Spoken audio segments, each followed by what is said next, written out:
الله الرحمن الرحيم وما لكم لا تقاتلون في سبيل الله والمستضعفين من الرجال والنساء والبلدان الذين يقولون ربنا أخرجنا من هذه القرية الظالم أهلها واجعل لنا من لدنك وليا واجعل لنا من لدنك نصيرا الذين آمنوا يقاتلون في سبيل الله والذين كفروا يقاتلون في سبيل الطاغوت فقاتلوا أولياء الشيطان إن كيد الشيطان كان ضعيفا سورة النساء আয়াত নম্বর 75-76 আমি এই আয়াতগুলো বাংলা অনুবাদ করেছি। কি হয়েছে আল্লাহ রাব্বুল আলামিন বলেন তোমাদের কি হয়েছে তুমি আল্লাহর পথে যুদ্ধ করছো না অথচ তোমাদের মধ্যে রয়েছে দুর্বল অসহায় নারী পুরুষ নিরন্ন শিশু যারা ফরিয়াদ করে বলছে হে আমাদের প্রতিপালক হে আমাদের রব আমাদেরকে জালেম অধ্যুষিত এই জনপদ থেকে বের করে নাও এবং আমাদের তোমার পক্ষ থেকে আমাদের জন্য একজন ত্রাণকর্তা এবং সাহায্যকারী পাঠাও। এই আহ্বানের পরে যারা মুমিন তারা যুদ্ধ বা সংগ্রাম করবে আল্লাহর পথে আর যারা কাফের বা খোদাতুরি তারা তাগুতের পথে যুদ্ধ করবে। সুতরাং তোমরা তাদের সাথে যুদ্ধ করো কারণ তাদের চক্রান্ত অতি দুর্বল। আল্লাহ তাআলা আমাদেরকে এই আয়াতের উপর স্বৈরাচারী জালেম সরকারের বিরুদ্ধে যুদ্ধ জিহাদ সংগ্রাম করার তৌফিক দান করুন। আমিন ওয়া আখিরু দাওয়ানা আলহামদুলিল্লাহি রাব্বিল আলামিন। আসসালামু আলাইকুম ওয়া রাহমাতুল্লাহ। যদিও উপস্থিতি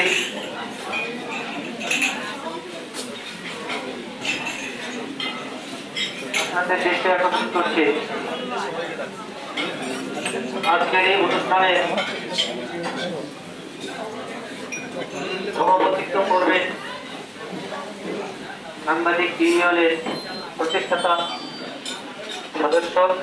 প্রতিষ্ঠাতা সভাপতি জনাব জিএম হিরু। অনুষ্ঠানে আজকে যারা অংশগ্রহণ করেছেন এবং হয়তো আরো দুজন করবেন আমি তাদেরকে পরিচয় করিয়ে দিচ্ছি। প্রথমে আছেন অ্যাডভোকেট মোহাম্মদ মোহাম্মদুল হাসান জুলাল তারপরে জেলা বিএনপির সিনিয়র সহসভাপতি মোহাম্মদ মোকাররম হোসেন মার্টিন হোটেলের খাদ্যাদি একাডেমি।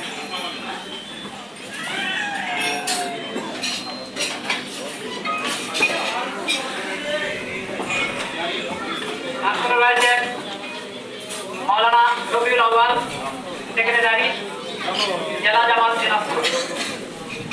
তারপরে রয়েছে মৌলানা মোহাম্মদ রেজাউল করিম আমির শহর জামাত ইসলামী দিনাজপুর শহর শাখা। আমাদের সামনে আছে অধ্যাপক ডক্টর সাইফুল হুদা কৃষি সম্প্রসারণ বিভাগ হাজী মোহাম্মদ নাজিম বিজ্ঞান ও প্রযুক্তি বিশ্ববিদ্যালয়।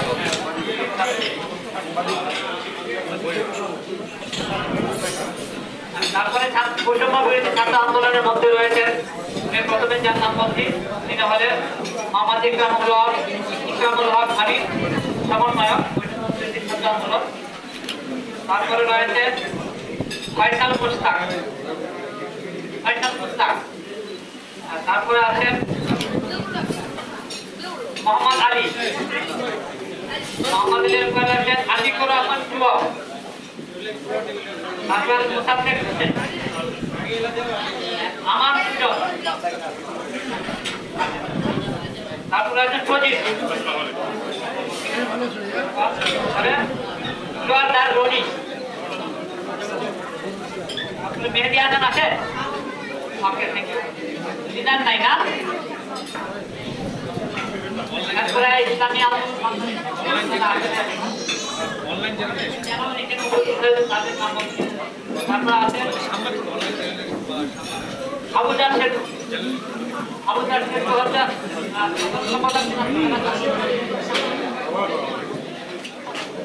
তারপরে আছেন মঞ্জুর মোশাররফ যুবক জেলা যুব দলের সহসভাপতি। এই মোটামুটি আমাদের যারা আরো কয়েকজন এখানে নাম বলি নাই, আজকে আমরা তাদেরকে পরিচয় করাই দেব। তো আমরা পরবর্তী কর্মসূচিতে চলে যাই। ধন্যবাদ সকলকে।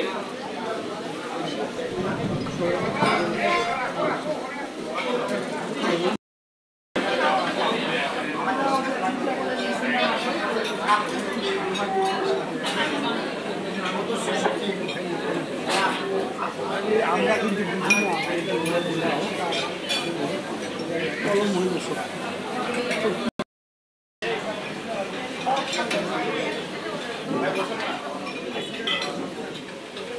সম্মানিত উপস্থিতি,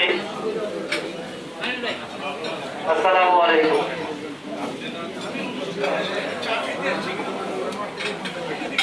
সম্মানিত উপস্থিতি, আমি আপনাদের মনোযোগ আকর্ষণ করছি। আজকে প্রতি সমাবেশ ও মত বিনিময় সভা একটা গুরুত্বপূর্ণ বিষয় নিয়ে আমাদের আপনাদের সঙ্গে আলোচনার কথা আল্লাহর রহমতে আজকে তৌফিক হয়েছে। আমাদের এই সামনে আছেন সাংবাদিক ইউনিয়ন দিনাজপুরের প্রতিষ্ঠাতা সভাপতি জনাব জিএম হিরু। তিনি একজন ভালো সংগঠক, তারা বাংলাদেশে তার সুনাম ও খ্যাতি রয়েছে।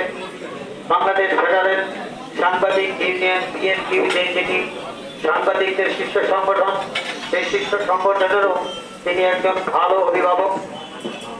আমাদের পুরো সময় এখানে সাংবাদিক ইউনিয়ন দুটি ছিল, সেই দুটির মধ্যে একটি হচ্ছে আওয়ামী লীগপন্থী, আর যে দুটি প্রেস ক্লাব রয়েছে এর মধ্যে 70% আওয়ামী লীগপন্থী।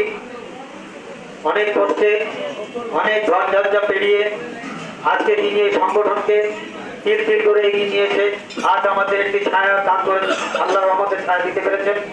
আমরা তারই গড়া সাংবাদিক ইউনিয়নের ছত্র ছায়া আছি। অপরদিকে আমাদের এই দুঃসময়ে যিনি সবসময় আমাদেরকে পরামর্শ দিতেন, উৎসাহ দিতেন এবং সবসময় আমাদেরকে হিম্মত জোগানোর জন্য গঠনমূলক যে কথাবার্তা বলতেন, তিনি আর কেউ নন, আমাদের সবারই প্রাণপ্রিয় সুপরিচিত আমাদের সুষ্ঠুভাবে পরামর্শদাতা মোহাম্মদ সাদেকাত আলী খান। তিনি আপনারা অবগত আছেন যে নয়াদিগঞ্জের জেলা প্রতিনিধির দায়িত্ব রয়েছে।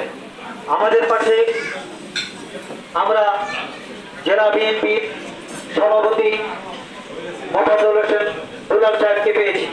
তিনি একজন ভিন্ন রকমের মানুষ। তিনি সেই দুঃসময়ে ফিরে নেন, সবসময় সবার পাশে ছিলেন, এখনো আছেন, আগামীতেও থাকবেন। তিনি এমন এক ব্যক্তি যে বিগত সময় ধরে এই পর্যন্ত উপজেলা চেয়ারম্যান, আগে চেয়ারম্যান, তারপর উপজেলা চেয়ারম্যান, এরপরে জেলা বিএনপির দায়িত্ব তিনি গ্রহণ করেছেন সভাপতি হিসেবে। তিনি আমাদের মাঝে উপস্থিত আছেন। আর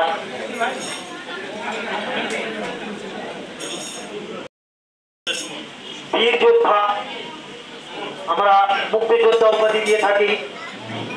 আমরা 1971 সালে আমাদের মাঝে আরো একজন রয়েছেন, উনি আমাদের সবসময় পাশে থাকতেন। তিনি হচ্ছেন আমাদের সহসভাপতি জেলা বিএনপির মোকাররম হোসেন সাহেব। আমি আপনাদের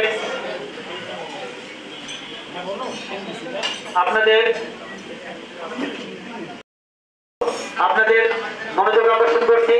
আমি ধন্যবাদ জানাতে চাই যে আমি কিন্তু 1971 সালের যুদ্ধ নিজের চোখে দেখেছি। আমি 24-এর যুদ্ধ নিজের চোখে দেখলাম। আমার মনে হলো 1971 সালে দেশ নিয়ে যুদ্ধ হয়নি, মাটি নিয়ে যুদ্ধ হয়েছে। আর 24 সালে যেটা আমি সচক্ষে দেখলাম, এটা কথা বলার অধিকারের জন্য, মানুষের অধিকারের জন্য লড়াই হয়ে যুদ্ধ হয়েছে। আমি সর্বপ্রথমে আল্লাহ তাআলার শুকরিয়া আদায় করছি এবং যে ছাত্র সংগঠন, ছাত্র সমন্বয়রা নিজের বুকের তাজা রক্ত দিয়ে, নিজের প্রাণ দিয়ে এই দেশকে স্বাধীন করেছে, ছাত্র এবং জনতা সহ এই দেশের মানুষ একত্রিত হয়ে এই জালিম সরকারকে বিতাড়িত করেছে এবং সে পালাতে বাধ্য হয়েছে।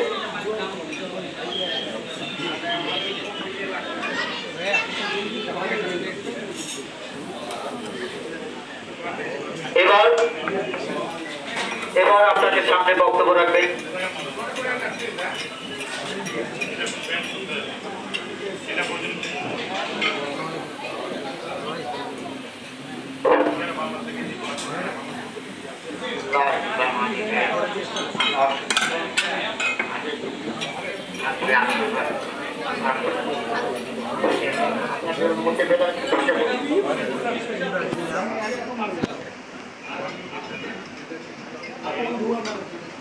আমি মূলত মন্ত্রীকে করার জন্য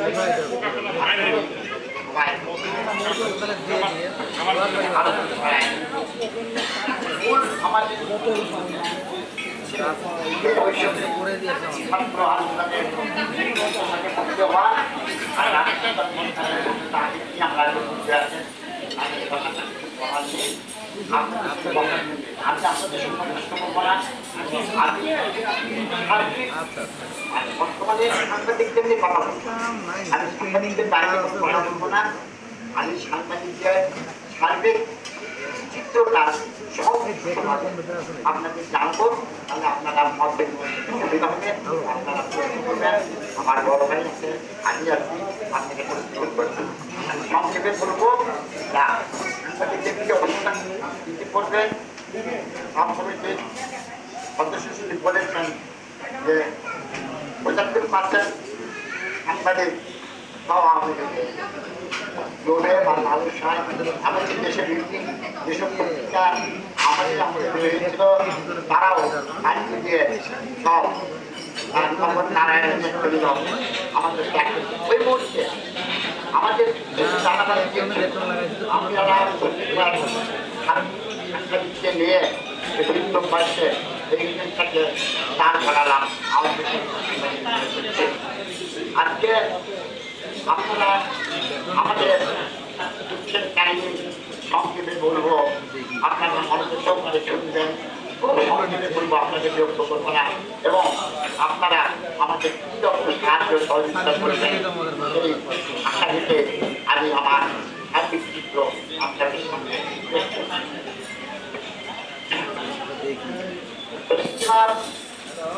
যেগুলো জায়গা ছিল আমরা জায়গা নিয়ে তৎকালীন মানে আপনার সুবিধা তৎকালীন আপনার পৌর চেয়ারম্যান ছিল, তার বিরুদ্ধে আমরা আন্দোলন করি জায়গার জন্য, মনে মনে মিছিল করি। আজ এখন তার পত্রিকায় পুরো আমাদের ডাকুন আপনার আজ রমজানের ছোটপতি ছিলাম বর্তমানে আমার কাছে জায়গা যখন উনি দেবেন না, তখন তৎকালীন সরকারের প্রধানমন্ত্রী 1 টাকা বিনিময় আমাদের কালীতলায় চেষ্টা করার জন্য জায়গা দিতে জায়গা দিতে যখন যায় ভারত থেকে নির্মাণ কমিটি হয়, জায়গায় ওই জায়গাতে সবুজ চেষ্টা হবে। তৎকালীন প্রধানমন্ত্রী ছিলেন বেগম খালেদা জিয়া, উনি আমাদের জায়গাটা দেয়। দেওয়ার পরে নির্মাণ কাজ শুরু হয়। নির্মাণ কমিটি আমি প্রেস ক্লাবের সাহিত্য পাঠাগার নির্বাচিত সম্পাদক ছিলাম এবং নির্মাণ কমিটি 1 নম্বর সদস্য ছিলাম। অতএব কোনো মালামাল কিনতে হলে আমার স্বাক্ষর না হলে 500 টাকা।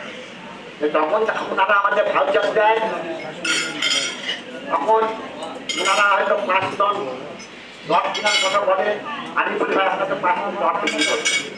ওনারা 500 বস্তা সিমেন্ট কেনার কথা বলে। আমি তখন 500 বস্তা সিমেন্ট আপনারা বিক্রি করছেন, আর তো বড় জায়গা দিতে আমি নির্মাণ কমিটির ভাউচারে সই করি না। এর মধ্যে আমার মধ্যে শিক্ষিত হয়ে প্লিজ আপনারা ওই আল্লাহ করবেন না, একটু মনোযোগ দিয়ে শুনবেন, যাতে মত বিনিময়ে আপনারা প্রশ্ন করতে পারবেন না, আমরা উত্তর দিতে পারবো না। আমি কোরআন থেকে বলছি। তারপরে প্রেস ক্লাবটি যখন নির্মাণ হয়ে গেল, পরিপূর্ণ হয়ে গেল, আবার নির্বাচন হলো, আমি আবার সাহিত্য মানবতা সম্পাদক হলাম। তখন ভাউচারকে সই না করার জন্য প্রথমে মিথ্যা অভিযোগ দিয়ে বিনা কারণে আমাকে বহিষ্কার করা, ইতিমধ্যে আরেকবার বহিষ্কার করে আমাকে পৃষ্ঠাতে নেওয়া হয়েছিল। তারপরে এরপরে আমাকে বহিষ্কার করার পরে উত্তরবঙ্গের প্রথম পত্রিকা দৈনিক উত্তরা প্রবীণ সাংবাদিক অধ্যাপক মোহাম্মদ মহসেনকে সহ 10 জন প্রবীণ সাংবাদিককে এরা বহিষ্কার করল। মনোযোগ দিয়েছেন। পরিষ্কার করার পরে ওখানে আর কথা বলার কেউ থাকলো না। অধ্যাপক মহসেন বৃদ্ধ মানুষ, প্রেস ক্লাবের মায়ায় উনি যখন প্রেস ক্লাবে ঢুকলেন, ওনাকে ভিতরে ঢুকতে দিত না, উনি বাইরে চেয়ার দিয়ে বসতেন। ওনাকে আল্লাহ পুরো ওনারা শান্তি কামনা করছি। তারপরে 10 জনকে বহিষ্কার করার পরে নিমতলায় একটি প্রেস ক্লাব হয়, সেই প্রেস ক্লাবটি আমরা মনে করলাম যে আমাদের একটা সাপোর্ট হবে। সেই প্রেস ক্লাব পরবর্তীতে দেখা গেল যে আসলে দুটা প্রেস ক্লাব করছে, দিনে 70টা নাটকে বন্ধুত্ব, ওই মানে যেটাকে বলে যে যেই লাউ সেই গুণ। তখন আমরা হঠাৎ করে গেলাম, আমরা অনেক পরিশ্রম দিলাম দুটা প্রেস ক্লাবে, তখন ওই প্রেস ক্লাবে আমি চাটার কমাই দিলাম। তারপরে আসেন যখন সাংবাদিকের করুণ অবস্থা, আওয়ামী সরকার ক্ষমতায় আসলেন। ক্ষমতায় আসার পরে দেখা গেল আমাদের ওই আমলে যত পত্রিকা ছিল নিরপেক্ষ সব পত্রিকা ঋণস্ব ওই ইউনিয়নে যোগদান করত। আমার এই ইউনিয়নে কেউ থাকলো না, তারা নিরপেক্ষ সাংবাদিক। তখন আমি নতুন নতুন সাংবাদিকদের সংগঠনটাকে দাঁড় করালাম। তখন আমাকে সর্বাধিকভাবে সহযোগিতা করেছিলেন আমার পাশে বসে থাকা উনি আমার বড় ভাইয়ের বন্ধু, রাজশাহী প্রেস ক্লাবের প্রতিষ্ঠাতা সভাপতি ওনাকে দাঁড়িয়ে খান। ওনার বুদ্ধি পরামর্শে আমার আশেপাশে যারা আছে এদিকে অনেক কষ্ট, হামলা এমনকি আমার বাড়িতে 2বার হামলা হয়েছে। কেন আমি ইউনিয়ন করলাম, তারপরেও আজকে আমরা এই অবস্থায় এসেছি, আজকে তাদের খবর নেই। এটা গেল আমাদের প্রেস ক্লাব সম্পর্কে। তারপরে আসেন ওখানে একটা অডিটোরিয়াম আছে, সেই অডিটোরিয়ামে নিতে গেলে আমাদের পুরা টাকাটা দিতে হতো। পুরা টাকা দেওয়ার পরে, ভাউচার দেওয়ার পরে আমরা প্রেস ক্লাবে মিটিং করতে পারতাম। আমাদের 3 জনের তারা আসলে, অথচ ওনাদের 3 জনের তারা আসলে সব ফ্রি। এমনকি শেষে আমাকে বলেই দিল যে আপনারা এই প্রেস ক্লাবে আপনাদের আর কোনো আলোচনা সভা করতে, অত্যন্ত সবার জন্য উন্মুক্ত। তখন আমরা এই কাশিপাড়ায় পরিবার পরিকল্পনার যখন অধিকাংশটা ভাড়া দিয়ে 3 জন নেতাদের নিয়ে মিটিং করলো, তখন ওই অজিত ক্লাবের ম্যানেজার আমাকে বললো, ভাই এরপর থেকে আপনাদের ঘর দেওয়া যাবে না। চারিদিক থেকে আমাদের কোন সংখ্যা শুরু করলো এরা। তারপরে ওই প্রেস ক্লাবে কি করলো, কথা ছিল যে পেশাদার সাংবাদিকদের প্রেস ক্লাবের সদস্য বানাবে, কিন্তু তারা আমাকে ভেরিফাই দেওয়ার পর আত্মীয় স্বজন এমনকি অফিসের পিয়ন এবং তাদের গোষ্ঠীর ছেলেমেয়েদেরকে নিয়ে প্রেস ক্লাবের সংখ্যাগরিষ্ঠ হয়ে গেল। সংখ্যাগরিষ্ঠ হয়ে গেল, ওদের বিরুদ্ধে আন্দোলন করবো কেমন করে। নিমতলাও দেখলাম ওদের সাথে হাত মিলিয়েছে, নিজেদের সাথে এই প্রেস ক্লাবের প্রেসিডেন্ট থেকে ওই প্রেস ক্লাবের ওরা প্রেসিডেন্ট সেক্রেটারি, এখানে আসলে তো 4 জনই প্রেসিডেন্ট সেক্রেটারি হতে পারবে না। ওই যে বললাম সুলতান তাতে বন্ধুত্ব। তখন আমরা আমাদের ইউনিয়নকে আমরা স্টেশন নিয়ে রোডে একটি রুম ভাড়া নেয়, এই 14 বছর আমরা খুব কষ্টে, অনেক কষ্টে ভাড়া টাড়া দিয়ে আমরা টিকে গেছি। আমরা আমাদের স্বার্থের কথা বলতেছি, কারণ সাংবাদিক যেমন আগে বলতো সাংবাদিক পুলিশ ভাই ভাই, আর এখন আমি জানি সাংবাদিক সাধারণ ছাত্র এবং জনগণ ভাই ভাই। আমি আমার লোকেরা, আমার শিক্ষকরা, আমরা মূলত সাংবাদিকতায় এসেছি নিজের সকল স্বার্থ ত্যাগ করে দেশ ও জনগণের সেবা করার জন্য। আমি আমার দেশের প্রতিনিধি, আমরা কোন সময় আমার বিএনপির আমাদের বিএনপি সরকারের বিরুদ্ধেও আমি বিএনপি জেলা বিএনপির বিরুদ্ধে আমি নিউজ করেছিলাম। এখন আসেন আরেকটি পয়েন্টে, এরা সরকারের যে টাকা আসে প্রধানমন্ত্রীর ফান্ড থেকে, সেটা কিন্তু প্রকৃত সাংবাদিক জন্য আসে, লক্ষ লক্ষ টাকা বছরে আসে। এই বর্তমান সরকার সব ক্ষেত্রকে যেমন নিজের মধ্যে করে নিয়েছিল, যেখানে সাংবাদিকদের কিনা শুরু হয়ে গেল। একটা সাংবাদিক প্রতি বছর 2 লাখ, 1 লাখ, 3 লাখ টাকা করে পাওয়া শুরু করল। এই টাকার লোভে সব সাংবাদিক হয়ে গেল আওয়ামী লীগ। আওয়ামী লীগ মধ্যে সাংবাদিক। আর আমরা নিউজ করতে পারি না, নিউজ করে মামলা হয়। বললাম যে আমার পাশে 2 বার হামলা হচ্ছে নিউজ করার জন্য। এবং আমি তৎকালীন যে এমপি তার বিরুদ্ধে নিউজ করার জন্য আমার বিরুদ্ধে 2টি মামলা হয়, আমার সম্পাদক প্রকাশক সহ। এবং আমাকে যেভাবে পরিচর্যা করা হয়, আমার যে সদস্যদের এভাবে পরিচর্যা করা হয়। এর আরেকটা মজার কথা, তৎকালীন সদস্যতার এমপি ইকবালুল রহিম ওই সাংবাদিকদের বলছিল যে এই প্রেস ক্লাবের সাংবাদিক জারজ বলেন তো, যদি আমাকে কেউ জারজ বলে আমি তার সাথে থাকবো না, প্রতিবাদ করবো। অথচ 5-8টা সাংবাদিকরা তার কোনো প্রতিবাদ করলো না, তার বিরুদ্ধে কোনো অ্যাকশন নিল না। তারা আরো বেশি চামচা গেল, আরো বেশি টাকা পাওয়া শুরু হলো। এটা আমি বানাই বলছি না, এটা দিনাজপুরের সব সাংবাদিকদের জানে। তাহলে তারা কেমন 5-8টা হয়ে গেল, বুঝলেন? এইভাবে কি সাংবাদিকতা করা যায়? সাংবাদিক হবে দেশ জনগণের জন্য সকল ভয়ভীতি উঠতে থেকে যে কোনো সংবাদ সত্যকে প্রকাশ করবে, কলম আপন গতিতে চলবে, সত্য প্রকাশ করবে। এরপরে চক্রান্ত এখানে শেষ হলো না। এই প্রেস ক্লাবের 100 বছরের ইতিহাসকে এরা প্রতিষ্ঠিত করলো। এই প্রেস ক্লাবের ইতিহাস 100 বছর। এই 100 বছরের ইতিহাসকে এই প্রেস ক্লাবের বর্তমান যারা 14 বছর থেকে নেতৃত্বে আছেন তারা পরিচিত করলো। যার আরো অনেক কিছু বলার আছে, আপনার ধৈর্য হারাই ফেলে দেবেন। এই জন্য আমরা চাই যে আপনারা আমাদের সহযোগিতা করেন। আমরা অনেক জায়গা থেকে অফার পেয়েছিলাম প্রেস ক্লাব দখল করা। আমি তখন আমার লোকদের, আমার সাংবাদিকদের বুঝেছি সাংবাদিকরা দখলদার হতে পারে না। আমরা আইনের মাধ্যমে নিয়মান্তিকভাবে প্রেস ক্লাবে ঢুকবো। অনেকে আসছিল শেখ মুজিবের ছবি ভাঙার জন্য, তখন আমি বলেছিলাম না, আমরা ছবি ভাঙতে দেবো না। আল্লাহর কি নিয়ামত, পরের দিন তারা ওই সাংবাদিকরা যারা ওদের টাকা দিয়ে মোটা তাজা হয়েছে, তারা নিজেই হাতে শেখ মুজিবের এবং হাসিনার ছবি ভেঙেছে।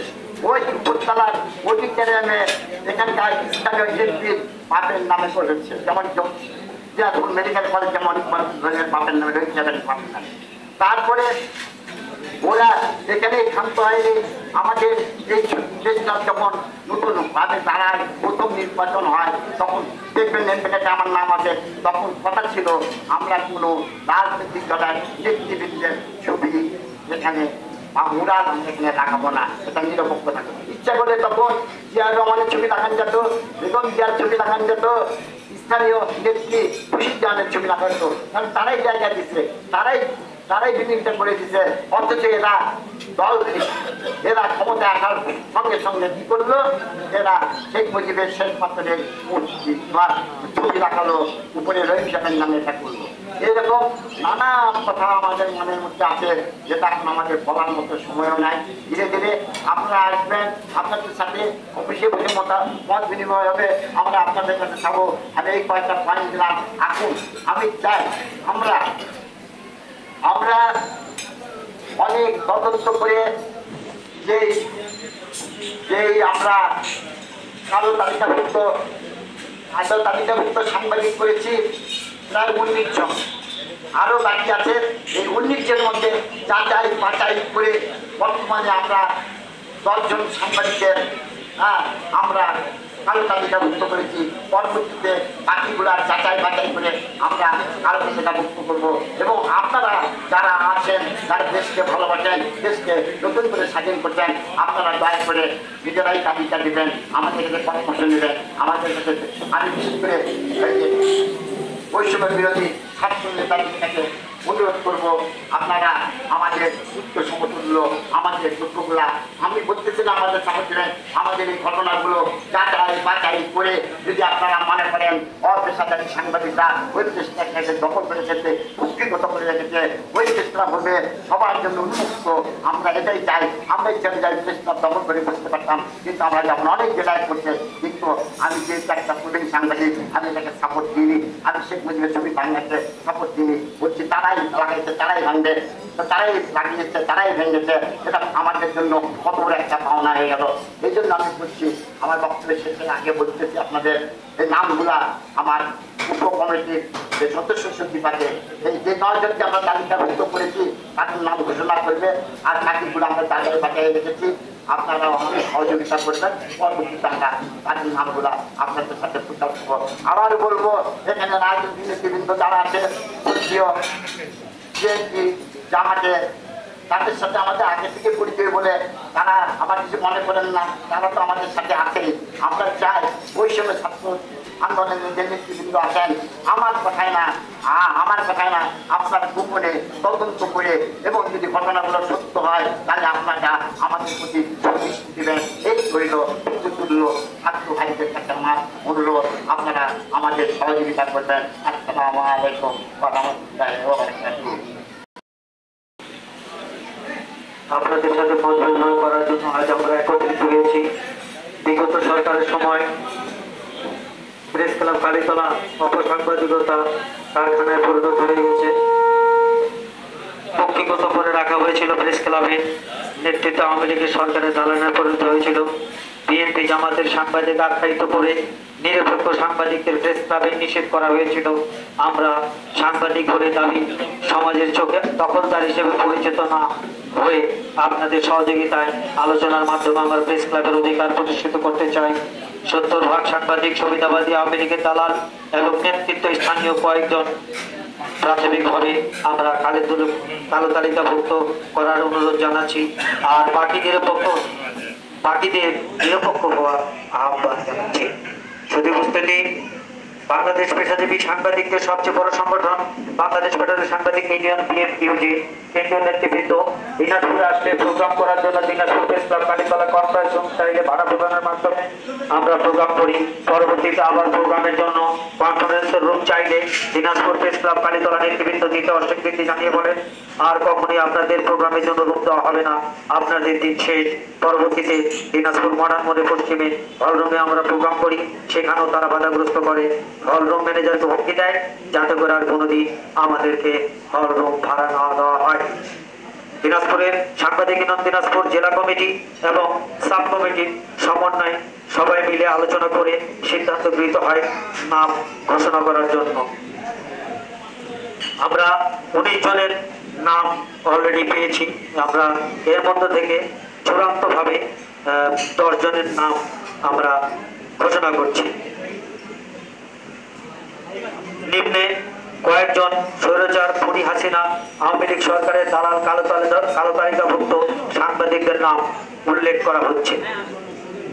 সৌরভ কুমার বক্সি বাচ্চু, সভাপতি দিনাজপুর প্রেস ক্লাব কালীতলা, সম্পাদক স্থানীয় দৈনিক পত্রিকা সৃজনী। 2 গোলাম নবিদুল্লাহ, সাধারণ সম্পাদক দিনাজপুর প্রেস ক্লাব কালীতলা জেলা প্রতিনিধি এবং সময় টিভির সাংবাদিক। শাহরিয়ার শহীদ হিরু, সদস্য দিনাজপুর প্রেস ক্লাব কালীতলা জেলা প্রতিনিধি দৈনিক করতোয়া। রতন সিং, দিনাজপুর প্রেস ক্লাব কালীতলা জেলা প্রতিনিধি দৈনিক আমাদের সময়। মতিউর রহমান, সাবেক সভাপতি দিনাজপুর প্রেস ক্লাব, সম্পাদক দৈনিক উত্তর বাংলা। সুব্রত মজুমদার ডলা, দিনাজপুর প্রেস ক্লাব কালীতলা সাবেক সাধারণ সম্পাদক জেলা প্রতিনিধি Bangla vision TV. Wahedul Alam artist, সভাপতি দিনাজপুর সাংবাদিক ইউনিয়ন রেজিনং 579 দিনাজপুর প্রেস ক্লাব নিমতলা। ইমদাদুল হক মিলন, বার্তা সম্পাদক স্থানীয় দৈনিক পত্রালাপ জেলা প্রতিনিধি কালের কণ্ঠ ফেডারেল সাংবাদিক ইউনিয়ন রংপুর বিভাগীয় সমন্বয়ক। কামরুল হুদা হেলাল, সাবেক সাধারণ সম্পাদক দিনাজপুর প্রেস ক্লাব নিমতলা। শুধু উপস্থিতি আমরা 19 জনের মধ্যে 10 জনের নাম ঘোষণা করলাম। বাকিগুলো আমরা তদন্ত করে দেখছি, সুন্দরভাবে আমরা সেটাও দেব, আরো দেবো ইনশাআল্লাহ। এবার আপনাদের সামনে বক্তব্য রাখবেন আমাদের অভিভাবক সিনিয়র সাংবাদিক এবং জেলার যত লোক আছে ওই থানায় বসে বিভিন্ন রকম পরিকল্পনা করে অর্থ লোপাট করে সর্বশান্ত করেছে মানুষকে। আমরা সবার বিচার চাই। এবার আপনাদের সামনে বক্তব্য রাখবেন আমাদের সিনিয়র সাংবাদিক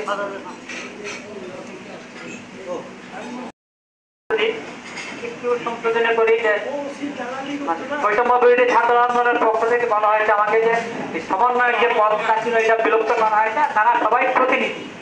এইটা হলো সংশোধনী। এছাড়া আমাদের মাঝে আরো কয়েকজন অতিথি উপস্থিত আছেন। আমাদের মাঝে উপস্থিত হয়েছে ইসলামী আন্দোলন বাংলাদেশের সভাপতি আলাদ মাওলানা সোহরাব হোসেন,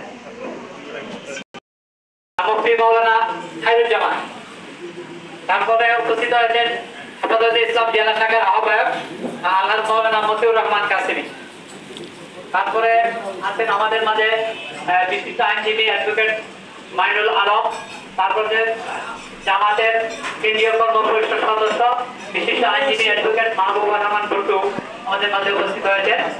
এই হলো মোটামুটি। এছাড়া গণ অধিকার পরিষদের কয়েকজন প্রতিনিধি আছেন, তাদের মধ্যে রয়েছেন শফিকুল ইসলাম, মোহাম্মদ গোলাম আজম, মোহাম্মদ ইয়াকুব আলী ও মোহাম্মদ রায়হান টিপু, এই কয়জন আছে এই আর কি।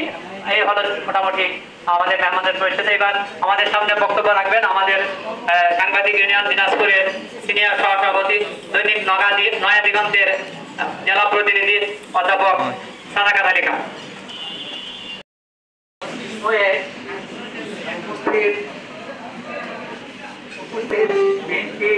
জেলা নেতৃবৃন্দ, আমাদের জামাত ইসলামী জেলা ইসলামী আন্দোলন,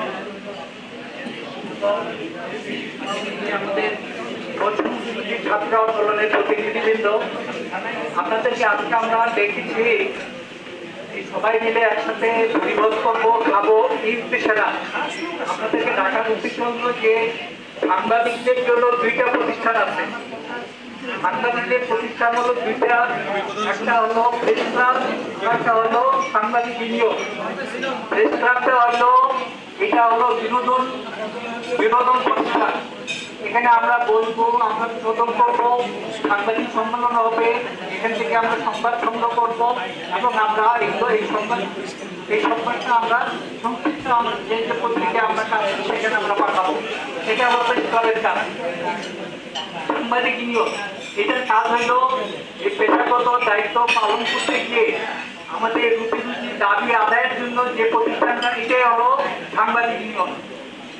আমাদের সারা বাংলাদেশে এই ফেডারেল সাংবাদিক ইউনিয়নের অধীনে আমাদের প্রতিটা উপজেলা জেলা পর্যায়ে যেখানে দৈনিক পত্রিকা জেলা পর্যায়ে বের হয়, এই সমস্ত জেলাগুলোতে আমাদের এই সাংবাদিক ইউনিয়ন আছে। তো দিনাজপুরে সাংবাদিকতার ঐতিহ্য অত্যন্ত পুরাতন। এখানে স্বাধীনতার আগের থেকে দৈনিক উত্তরা বের হতো। স্বাধীনতার পর 1976 সাল থেকে দৈনিক উত্তরা, তারপরে প্রতিদিন, তারপরে দৈনিক তিস্তা, এইভাবে আরো পত্রিকা বের হওয়ার কারণে তখন সাংবাদিক ইউনিয়ন দিনাজপুর সাংবাদিক প্রতিষ্ঠিত হয়। আপনারা জানবেন, আপনাদের তথ্য দেই যে ওই সময় এই সাংবাদিক ইউনিয়নটা ছিল পুরোপুরি ডানপন্থী, আওয়ামী লীগ বিরোধী। কিন্তু পরবর্তীকালে কিছু চাটুকার সাংবাদিক আস্তে আস্তে এই সাংবাদিক ইউনিয়নটাকে দখল করে ফেলায় এবং সেখানে আমরা যারা সদস্য ছিলাম আমাদেরকে বিভিন্ন রকমের পরিস্থিতি বাধ্য করে আমাদেরকে সেই ইউনিয়ন থেকে বহিষ্কার করা হয়। একইভাবে প্রেস ক্লাব ছিল দিনাজপুরে একটা, সেটা হলো আমাদের এই যে নিমতলা প্রেস ক্লাব, যেটা এখন মানে দালাল সাংবাদিকের দখলে আছে। এই দালাল সাংবাদিকদের কাছ থেকে এই প্রেস ক্লাবটা উদ্ধার করতে হবে। এই জন্য যে এই প্রেস ক্লাবের জায়গা, এই প্রেস ক্লাবের অর্থদাতা, এই প্রেস ক্লাবকে প্রতিষ্ঠা করার সমস্ত কারবার করছিল আমাদের বেগম খুশি জাহান হক চকলেট আবা এবং তৎকালীন প্রধানমন্ত্রী বেগম খালেদা জিয়া তার একান্ত প্রতিষ্ঠার মাধ্যমে আমাদের এই যে নিমতলা, এই কালীতলা প্রেস ক্লাবটা গঠিত হয়, যেটা আজকে দাদাদের আছে। এই প্রেস ক্লাবের সদস্য আমি ছিলাম, এই প্রেস ক্লাবের সদস্য আমার হিরু ভাই ছিল, আমাদের সেই প্রেস ক্লাব থেকে বের করে দেওয়া হয়েছে। আজকে আমরা যে দাদার সাংবাদিকদের যে তালিকাটা আপনাদের হাতে দেওয়া হলো, এদেরকে আমরা বয়কট করবো। শুধু বয়কটের পাশাপাশি আপনারাও বয়কট করবেন এবং আমরা যারা বাইরের যারা সাংবাদিকতায় আমরা আছি, যারা প্রেস ক্লাবে ঢুকতে পারছি না, এই ঢোকার ব্যবস্থা করতে লাগবে। এখন এটা সময় আসছে, এখানে আমাদের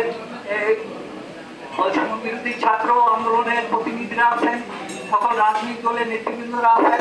যদি আপনারা ঐক্যবদ্ধ হন, আপনারা যদি একমত হন, আপনারা আপনাদের অস্তিত্ব রক্ষার জন্য, দিনাজপুরকে গড়ে তোলার জন্য এবং একটা উন্নয়নমুখী দিনাজপুরকে করে তোলার জন্য সাংবাদিকদের যে কাছে যে পাওয়ার জন্য যে কাজটা দরকার সেই কাজটার জন্য এই প্রতিষ্ঠানগুলো দখল করতে লাগবে। আপনারা জানেন যে এই ডানপন্থী বামপন্থী নিয়ে এই আওয়ামী লীগ এবং আওয়ামী লীগ বিরোধী নিয়ে আবার আর একটা প্রেস ক্লাব গঠন করা হয়, যেটা হলো নিমতলা প্রেস ক্লাব। এখানেও কিন্তু একই অবস্থা, এখানেও কিন্তু আওয়ামী দোষীরা চাটুকার সাংবাদিকরা এটা তাদের দখল করে। তার মানে এখানে দুইটা ইউনিয়ন আছে এবং দুইটা প্রেস ক্লাব আছে। এই দুইটা ইউনিয়নের মধ্যে এই দুইটা প্রেস ক্লাবের মধ্যে দুইটাই আওয়ামী লীগের দখলে এবং দুইটা ইউনিয়নের মধ্যে একটা ইউনিয়ন আওয়ামী লীগের দখলে থাকলো আর একটা ইউনিয়ন যেটা আমরা করছি। আমরা এই ইউনিয়ন আজকে 17 বছর থেকে আমরা প্রেস ক্লাবে ঢুকতে পারি না। প্রেস ক্লাবে গেলে অনুষ্ঠান করলে অন্যান্যদের কাছ থেকে যে টাকা পয়সা নেওয়া হয় তার থেকে বেশি টাকা দিয়ে আমাদেরকে প্রোগ্রাম করা লাগে, অথচ এটা আমাদের অধিকার। এই প্রেস ক্লাবে থাকা, প্রেস ক্লাবে বসা, এখানে অনুষ্ঠান করা সাংবাদিক ইউনিয়নের অধিকার। আমরা এই অধিকার 17 বছর থেকে আমরা বঞ্চিত আছি। আজকে দেশের পরিবর্তন হয়েছে, স্বৈরাচার ফ্যাসিবাদের পতন হয়েছে। আমরা এখন এই প্রেস ক্লাবে আমরা আমাদের অধিকার আদায়ের জন্য আমরা এখানে আসতে চাই। এই জন্য আপনাদের সহযোগিতার প্রয়োজন। আপনারা আমাদের পরামর্শ দিবেন, মত বিনিময়ে আমরা কিভাবে আমরা এটাকে প্রকৃত সাংবাদিক আমরা যারা বাইরে আছে, আমরা না হলে অন্তত প্রায় 90 জন সাংবাদিক আমরা কিন্তু এই প্রেস ক্লাবগুলো থেকে বাইরে আছি এবং এদের যে ইউনিয়নটা এই ইউনিয়নের বাইরে আছে। অতএব আমাদের এই সমস্ত সাংবাদিকদেরকে এই প্রেস ক্লাবের পুনর্বাসনের ব্যবস্থা করতে হবে। যদি এটা আমরা না করতে পারি তাহলে এখানে আজকে আমরা যারা আসছি এবং আওয়ামী লীগ বিরোধী যে শক্তি আমরা আছি, আমরা কিন্তু এখানে দাঁড়াতে পারবো না।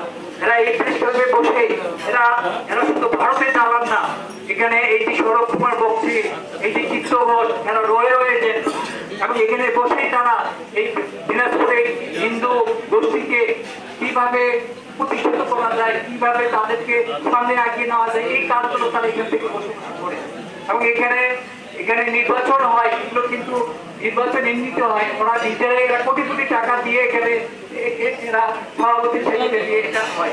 আজকে এই চিত্তগঞ্জ 20 বছর ধরে এখানে প্রেস ক্লাবের সভাপতি ছিল, চিত্তগঞ্জ গেল সৌরভ কুমার বক্সি আসছে, তারও 5-7 বছর এদেরকে আমরা উদ্ধার করতে পারছি না।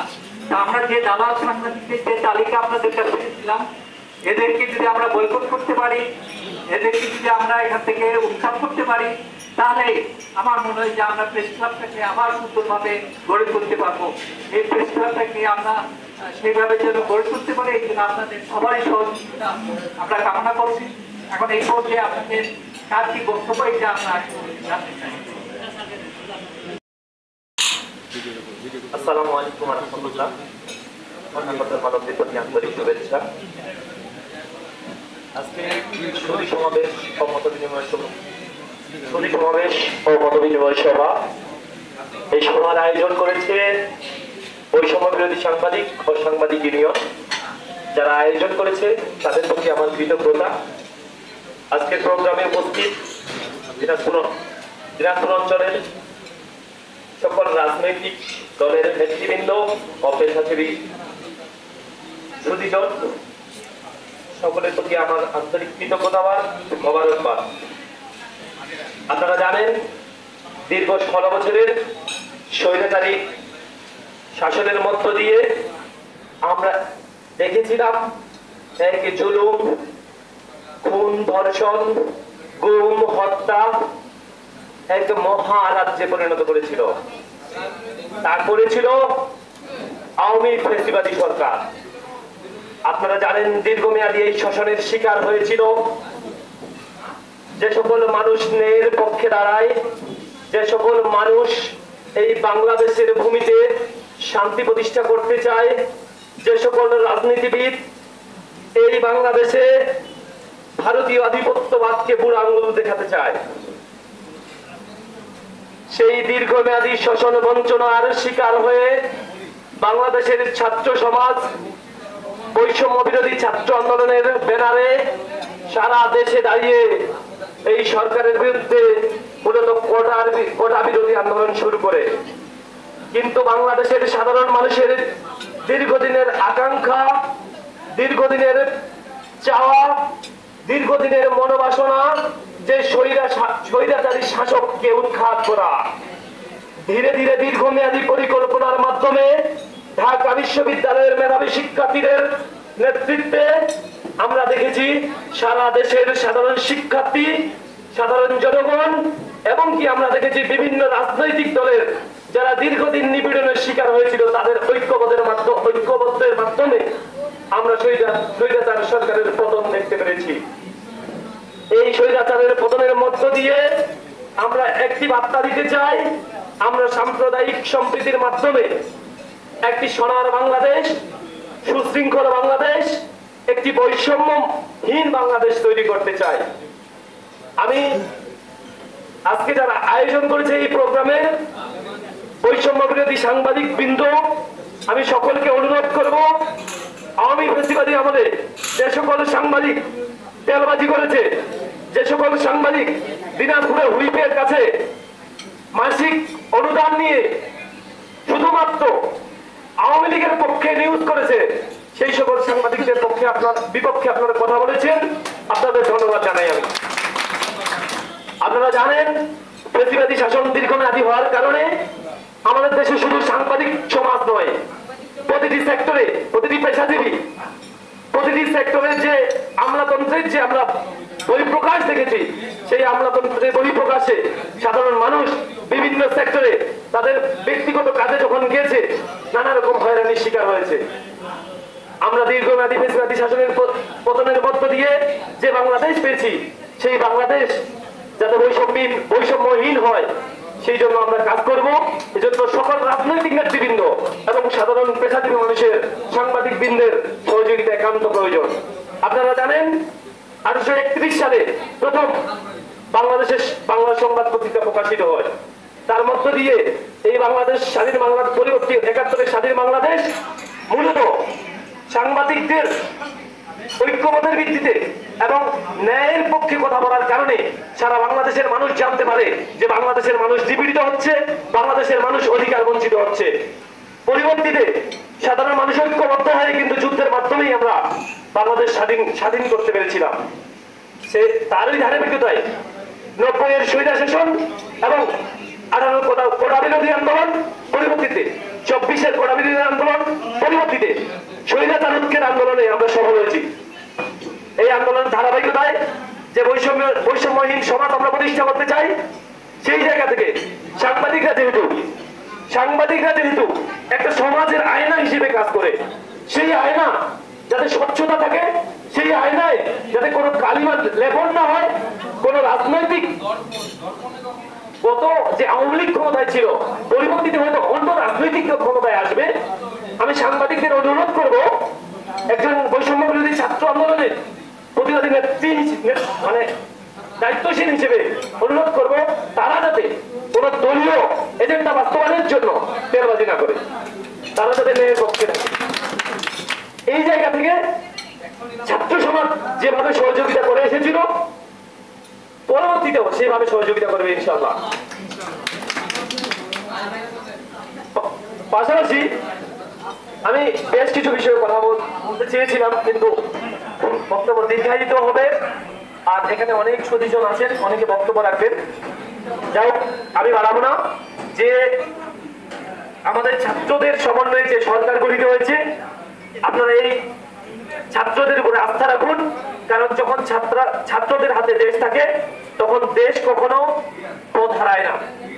যখন তারুণ্যের হাতে দেশ থাকে তখন দেশ অবশ্যই সঠিক রাস্তার মধ্য দিয়ে চলে। কিন্তু এই জায়গায় আপনারা সুদীজন যারা বুদ্ধিজীবী আছেন, তারা আমাদের পরামর্শ দিয়ে সহযোগিতা করবেন বলে আমি প্রত্যাশা রাখবো। সর্বশেষে আমি বলতে চাই, মহাবিদ্রোহী রণক্লান্ত আমি সেই দিন হব শান্ত, যবে উদ্ভিদের ক্রন্দন আকাশে বাতাসে ধরিবে না, আমি সেই দিন হব শান্ত। ধন্যবাদ সকলকে। আসসালামু আলাইকুম।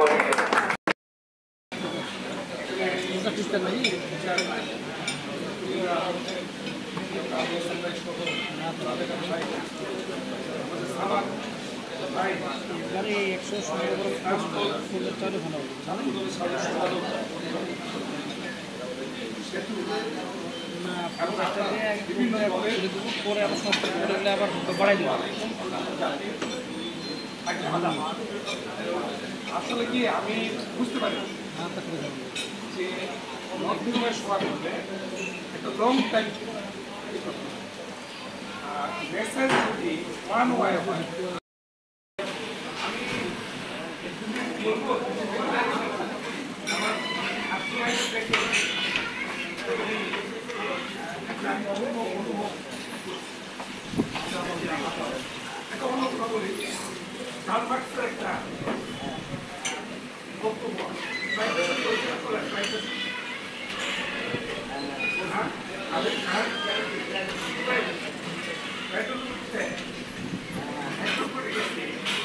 একটা পাত্রে রাখতে হয় আর সরি পাত্রে রাখতে হয়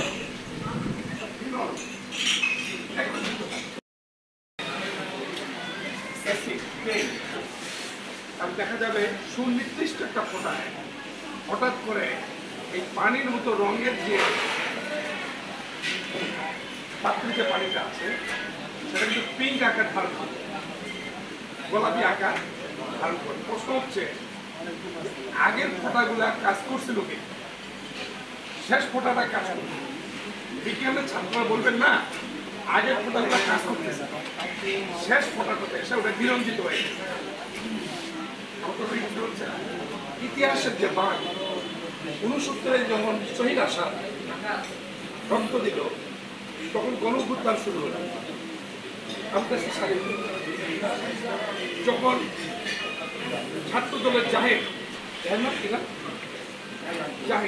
উনি যখন মারা গেল তখন ছাত্র দল ছাত্রলীগ এক জায়গায় হয়ে ঢাকা বিশ্ববিদ্যালয়ে ছাত্র সংগ্রাম পরিষদ গঠন করল। তো হট করে মিলন যখন হয়ে গেল তখন একটা বিরঞ্জিত হলো, মানে সমাজের আকারটা আমার কথা কি বোঝা যাচ্ছে? সমাজ একটা কালার। আবার দেখা গেল সবাই রক্ত দিচ্ছে। এর আগে কিছু সেলিম দেলোয়ার, কাঞ্চন দীপালি শাহ, আয়ুব মোজামেল, শাহজাহান সিরাজ, গোলাগাড়ি আমাদের রাউফোন বসে নিয়ে তারা জীবন দিয়েছে। তারপর ডাক্তার মিলন যেদিন মারা গেলেন সেদিন কিন্তু চেঞ্জ হয়ে গেছে, হয়নি? আবার 15 বছরের যে আরো একজনের রক্ত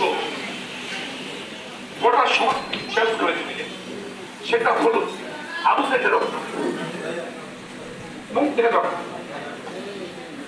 এই যে 650 জন পাতা বেশ মারা গেছে, আবু সাইদের রক্ত দিয়ে কিন্তু ওই এক টোটাল হেডমেট করে করতে করতে করতে করতে বিরোধী হল।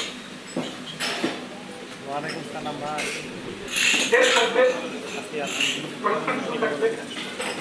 বন্ধ থাকবে, একটা জন কিন্তু গণতন্ত্রের জন্য যে লড়াই, সেই লড়াইটা কিন্তু বেশিরভাগই সরকারের যে চরিত্র, সেই চরিত্রের চরম জায়গায় গিয়েছে। আর এটা থেকে তাদের ব্যাগ করানো পাইছিল।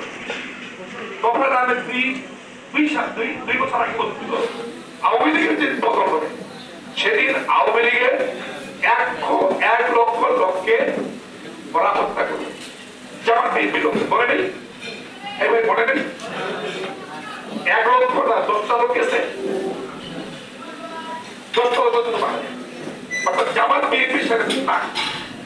কিন্তু তোমরা চার বলছিল এমনকি পরবর্তী শেখ হাসিনা বলছে একটা মিটিং মোবাইল ক্যান্সেল করছে, কিন্তু 10টা লোক মারা যায়। কিছু ঘটনা ঘটনা হতে ব্যক্তিগত ঘটনাগুলো এইভাবে।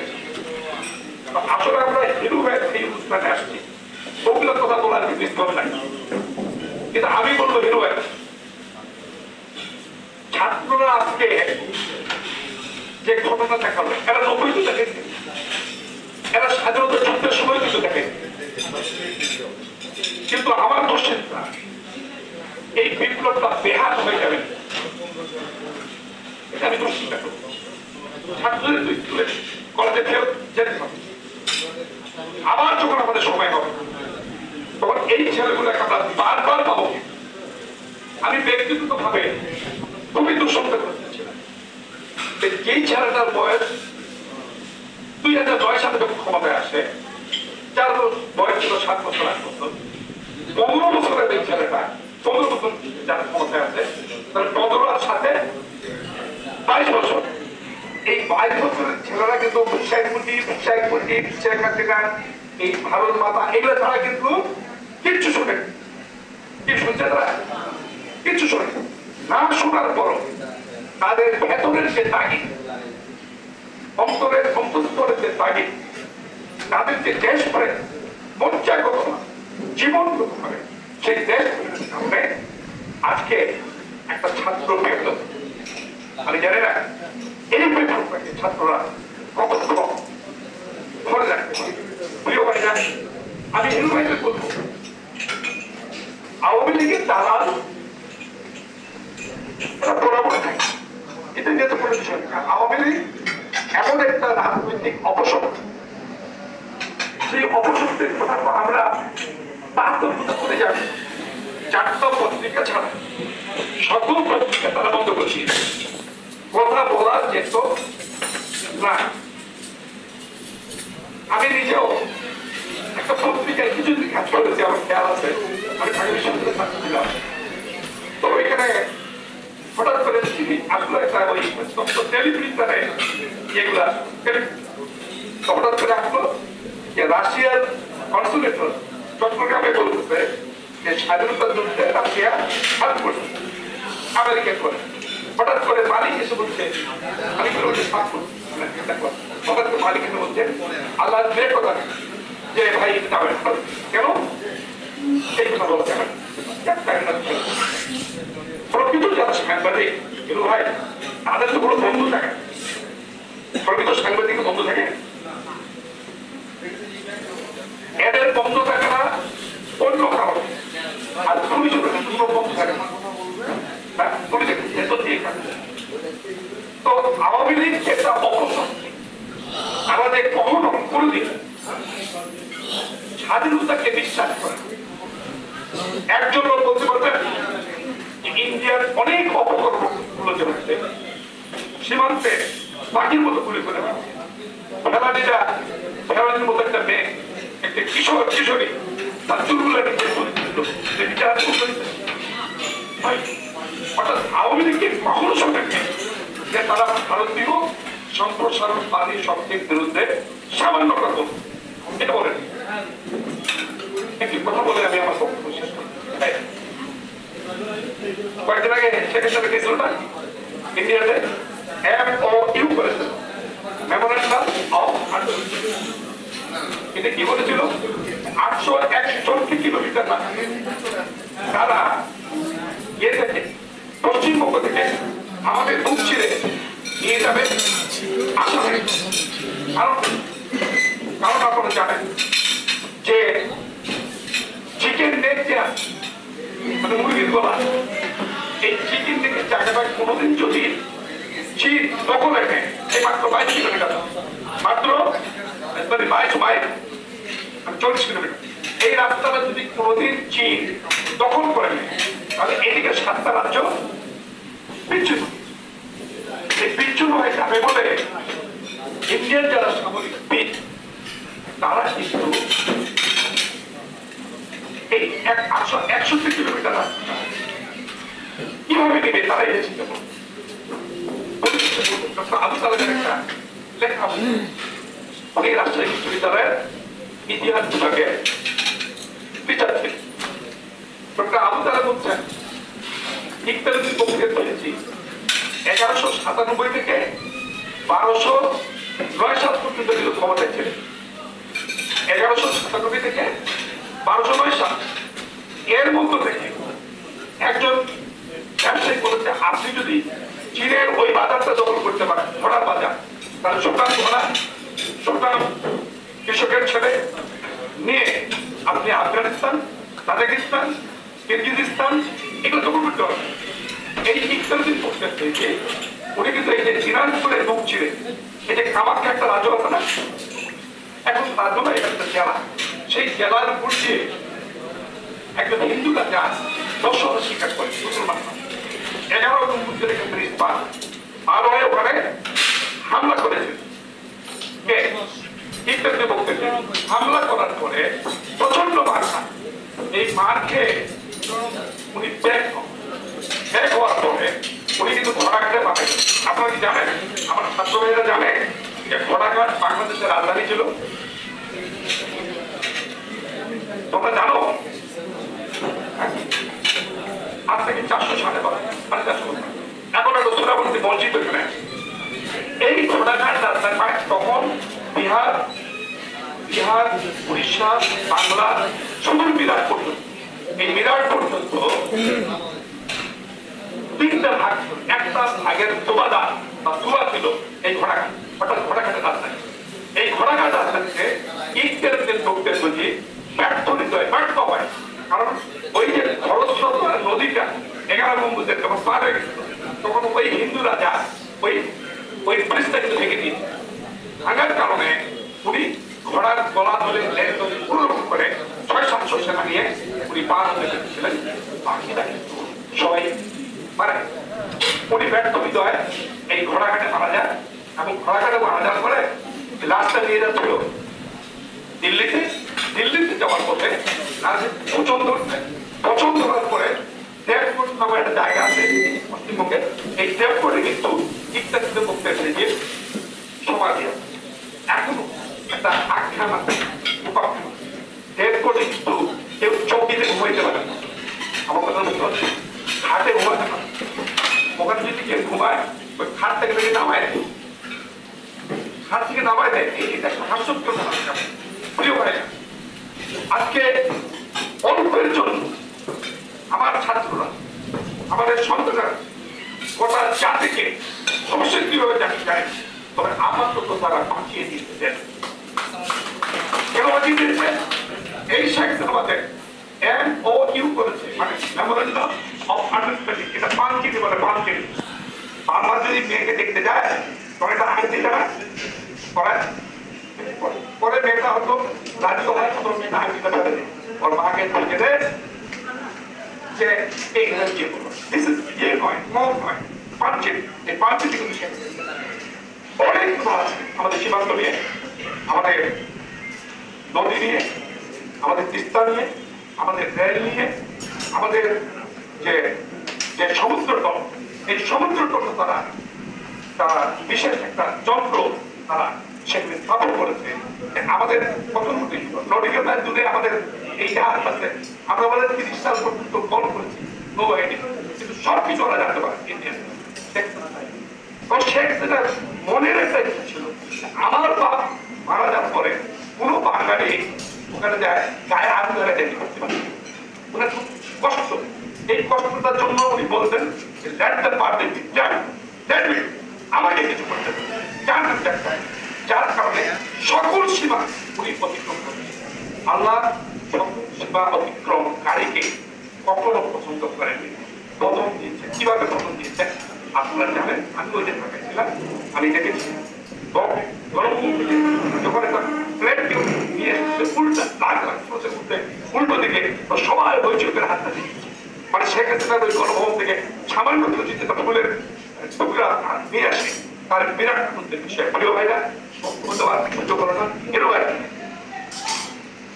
আপনি যে প্রেসিডেন্ট, আমরা তো স্ত্রী, আমরা কি করবো? আমাকে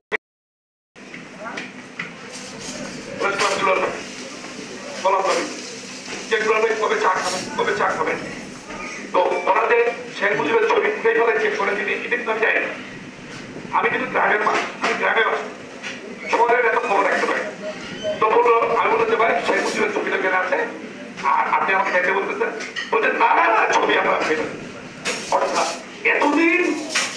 এতদিন ওখানে খেয়ে দিয়ে একদিনই শেখ মুজিবের ছবি উঠে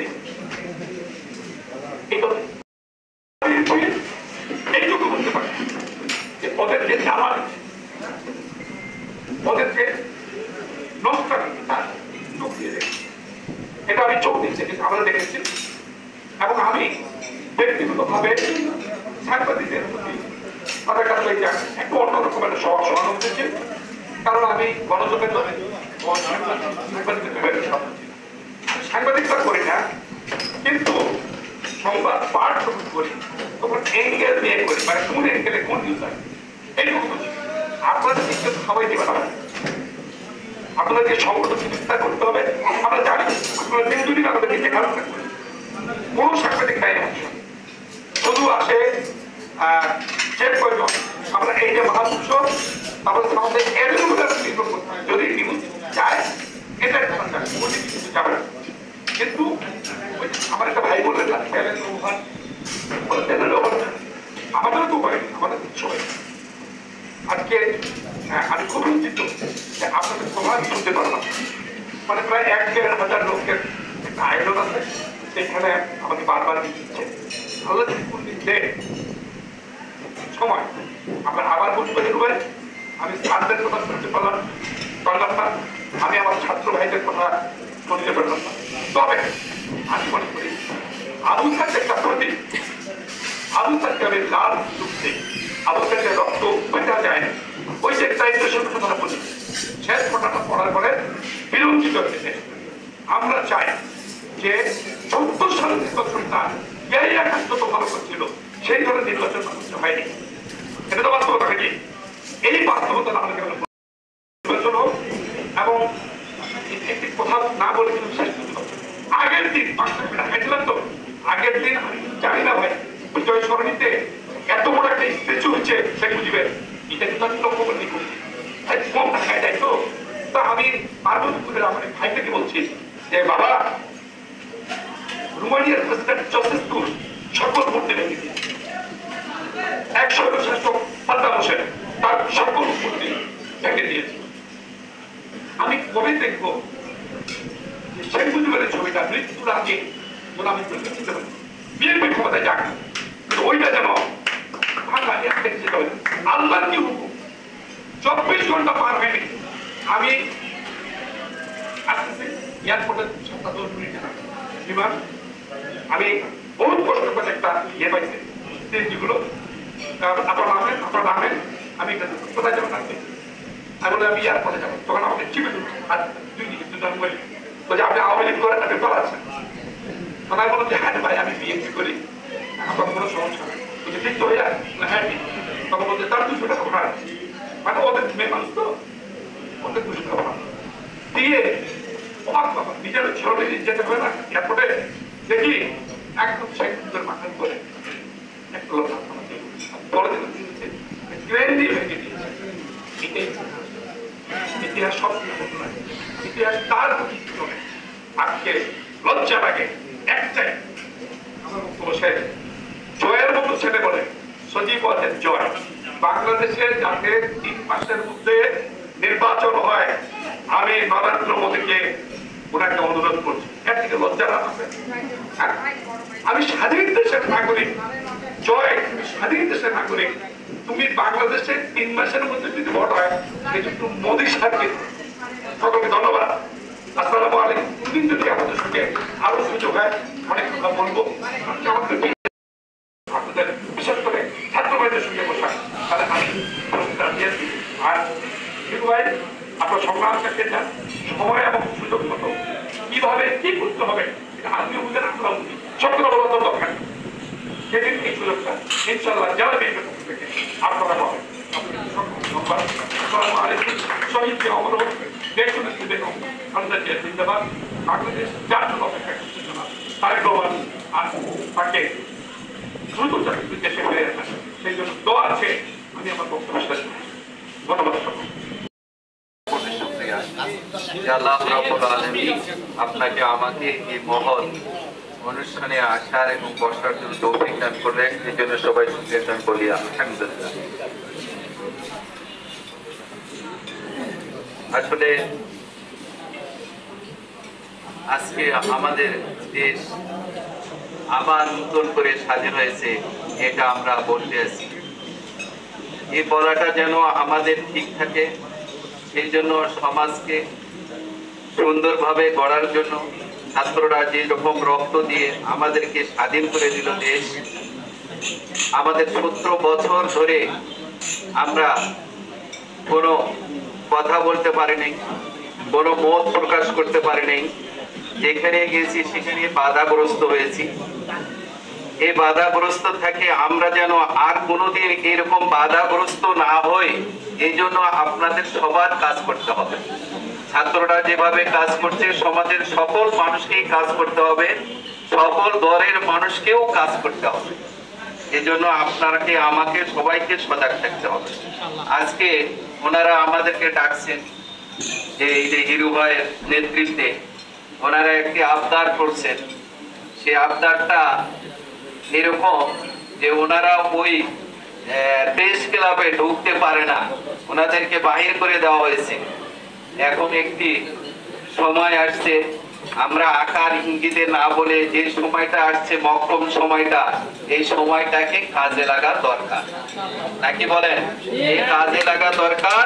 এই সময়টাকে কাজে লাগার জন্য আমাদের সহযোগিতা লাগলে আমরাও সহযোগিতা করবো ইনশাআল্লাহ। এই বলে আমি আমার বক্তব্য শেষ করি।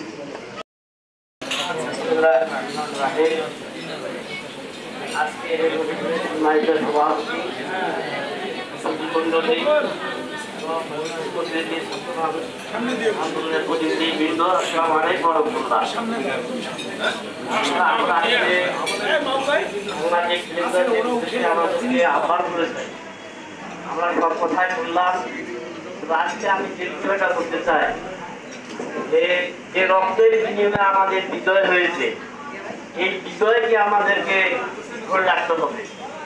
আমাদের দ্বারা এমন যেন কোনো কাজ না হয় সেই বিজয়টা প্রশ্নগত হয়ে যাবে। এই সম্মানিত প্রতিমন্ডলী এবং ছাত্র ভাইয়েরা, আজকে আমাদেরকে একটা জিনিস বুঝতে হবে যে শুধু সাংবাদিক নয়, প্রতিটা সেক্টর তারা দখল করেছে। এই জন্য এই সেক্টর গুলাকে আমাদেরকে আবার কৌশলে দখল করতে হবে। কৌশল ছাড়া কিছু সম্ভব নয়। এই জন্য আমি বলবো যে হিরু ভাই যে প্রস্তাব করেছেন, আমাদের জামায়াত ইসলামীর পক্ষ থেকে একটা সমর্থন থাকবে যে আমরা কৌশলে এটাকে দখল করবো ইনশাআল্লাহ। এই বলে আমি আমার কথা শেষ করলাম। আসসালামু আলাইকুম ওয়া রাহমাতুল্লাহ।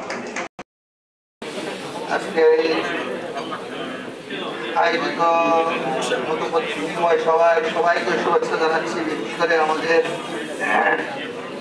সমন্বয় বৃন্দ যারা আছে ছাত্রদের পক্ষ থেকে, তাদেরকে আরো ধন্যবাদ জানাই যে তাদের আন্দোলনের ফসল হিসেবে আজকে আমরা নতুন করে বিজয় লাভ করেছি। এখন যে সংস্কারের দরকার, আজকে যে প্রত্যেক বিভাগে ওই বৈষম্য এবং নিপীড়িত অত্যাচারিত যে জায়গায় যে স্থানে আছে সবগুলো সংস্কার করবে। এখানে আমাদের সামনে ইউনিয়ন পরীক্ষা থেকে যারা আয়োজন করেছে তাদের দাবিতে আমরা সমর্থন জানাই। এ বলে আমি আমার শেষ বক্তব্য।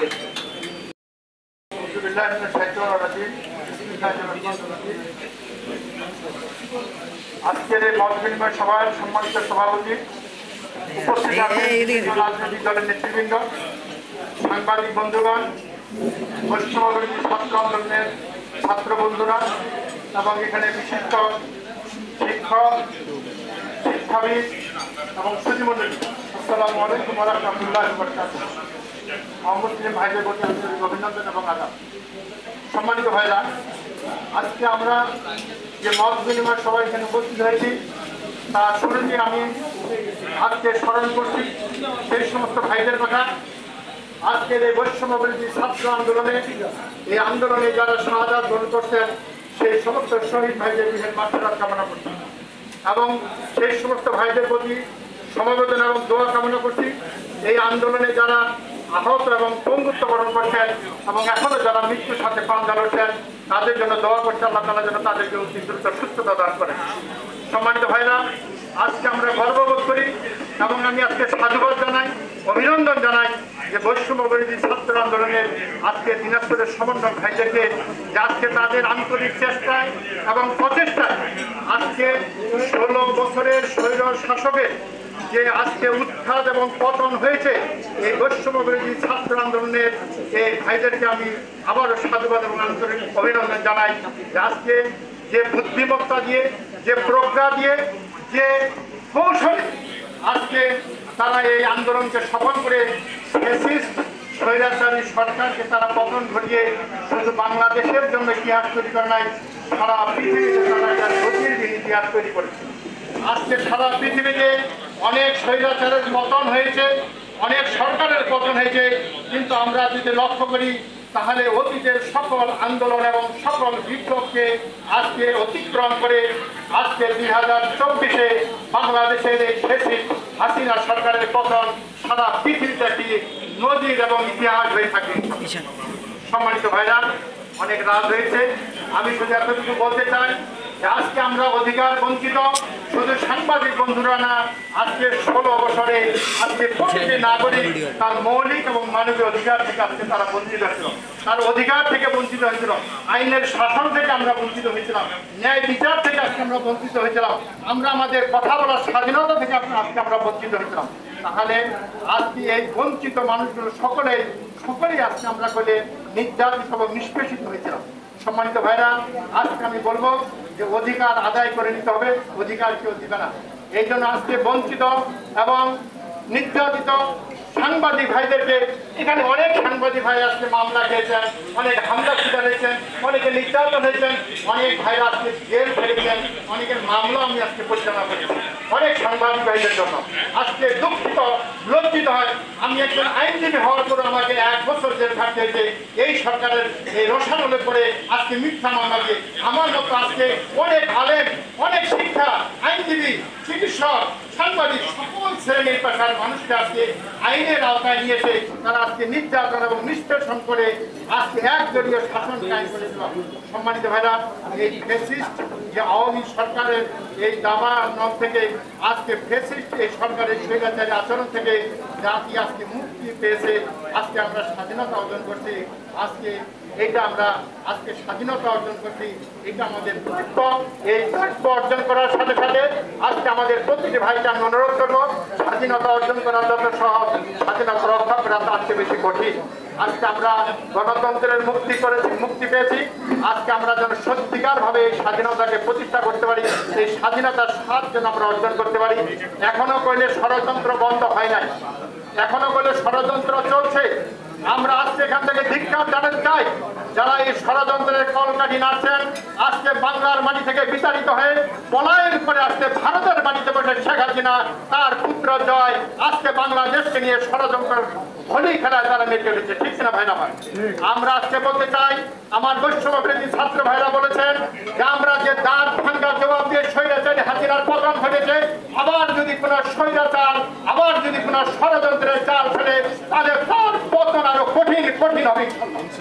সম্মানিত ভাইরা, আজকে বাংলাদেশের কোন আওয়ামী লীগের নেতারা যা পর থেকে যারা কিছু বলছে, আজকে তো কাউকে আমরা দেখতে পাচ্ছি না, কাউকে আমরা। তাহলে কোথায় গেল? তারা গপ্প ঘরে বলছিল আমরা পলায়ন হব না, আমরা পালাবো না, অনেক ইয়ার্কি ঠাট্টা অনেক কিছু তারা বলেছিল ভাইরা। আজকে সম্মানিত ভাইরা, আমরা সেদিকে যেতে চাই না। আসুন আজকে আমরা সকলে কাজ মিলে, এখানে আমি কোনো বিভেদ সৃষ্টি করতে চাই না, দল মত নির্বিশেষে, ধর্ম বর্ণ নির্বিশেষে, মুসলিম অমুসলিম কোনো বিভেদকে ভুলে গিয়ে সকলে কাজ মিলে আমরা বাংলাদেশের যেমন গণতন্ত্রের মুক্তি কামে এসেছি, আমরা মানুষের এখানে শান্তি এবং অধিকার প্রতিষ্ঠার আন্দোলনের জন্য আমরা সকলে কাজ মিলে থাকবো। আমাদের সকল বিভেদকে আমরা আজকে ভুলে দেবো, এই দেশটাকে আমরা সংস্কার করবো এবং শান্তি প্রতিষ্ঠা করবো। যতক্ষণ পর্যন্ত এখানে গণতন্ত্র মুক্তি না পাবে, শান্তি প্রতিষ্ঠা না হবে, মানুষের মৌলিক অধিকার ফিরে না পাবে, যতক্ষণ পর্যন্ত এই আওয়ামী ফ্যাসিস্টের যারা আজকে এখনো ক্ষমতার স্বাদ গ্রহণ করছে তাদেরকে চিহ্নিত করে সেই গুরুত্বপূর্ণ জায়গাগুলো থেকে তাদেরকে যতক্ষণ পর্যন্ত আমরা সরাইতে না পারবো, যতক্ষণ পর্যন্ত লেভেল প্লেইং পরিবেশ না হবে, যতক্ষণ পর্যন্ত একটি শান্তিপূর্ণ ভোটের পরিবেশ তৈরি না হবে, ততক্ষণ পর্যন্ত আমরা এই অন্তর্বর্তী সরকারকে সহযোগিতা করে আমরা কি আমাদের গণতন্ত্রের মুক্তির জন্য আমরা সকলে ঐক্যবদ্ধভাবে কাজ করব। আমি সকল ভাইদেরকে এই উদাত্ত আহ্বান জানিয়ে আমি আপনাদের সকলকে এই আমার বক্তব্য এখানে শেষ করছি। পরিশেষে আমি বলবো, সাংবাদিক ভাইদেরকে আপনাদের অধিকার আদায়ের জন্য প্রেস ক্লাব আপনাদের দখলে নিতে হবে। আপনারা দেখেছেন ঢাকার প্রেস ক্লাব দখলে নেওয়া হয়েছে না, সেখানকার সভাপতি সেক্রেটারি সবাই পালাইছে না। আমি বলবো যে দিনাজপুরের প্রেস ক্লাব আপনাদের দখলে আপনাদেরকে নিতে হবে। আপনারা কালকেই গিয়ে ওই প্রেস ক্লাব দখলে নিয়ে আসেন। আমি দখলে নিয়েছেন, আমাদের পক্ষ থেকে আমরা সর্বাত্মক সহযোগিতা আপনাদেরকে করতে চাই।